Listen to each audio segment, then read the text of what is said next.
एक आस है उनमें, लेकिन वो डर जो पिछले साल उनके जहन में समाया हुआ है, पिछले साल से वो अब तक दूर नहीं हुआ है। उस मंजर को अपने कैनवास पर उतारने में लगे हैं।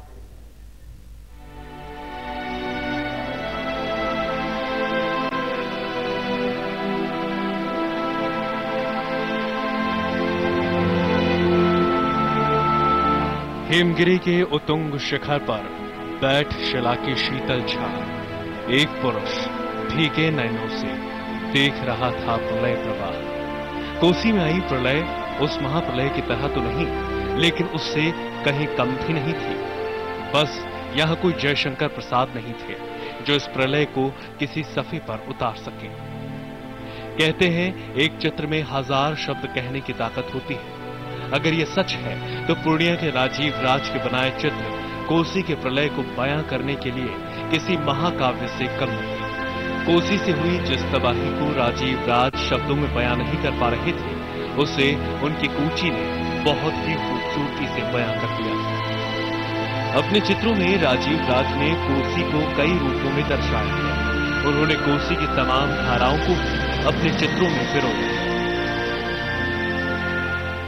पिछले वर्ष जब बाढ़ आई थी तो उस बाढ़ को बहुत करीब से मैंने देखा है और इस कोसी के कहर को मैं लोगों तक पहुंचाना चाह रहा था।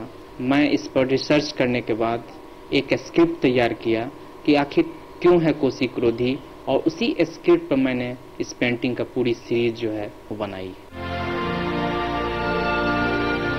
जहां शब्द मौन पड़ जाते हैं, जिसे व्यक्त करने में इंसान के अधर कांपने लगते हैं, वहां बस एक तस्वीर उस मौन कसक को समझने के लिए काफी है।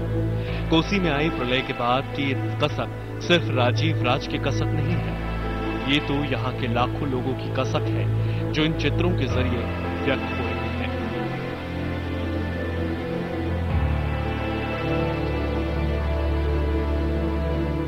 कला समाज का दर्पण होता है और एक चित्रकार ने कोसी के कहर को बहुत करीब से देखा है और उन्होंने अपनी तूलिका के माध्यम से कैनवास पे इस प्रलय को उतारने का प्रयास किया है, जिसे साफ तौर पे सराहनीय कदम कहा जा सकता है।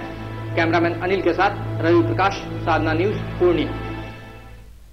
तो कुछ के चित्रों से कोसी के उस महाप्रलय का अंदाजा लगाया जा सकता है, तो कुछ की आंखों में बहते आंसू से इस दर्द को बयां किया होता देखा जा सकता है।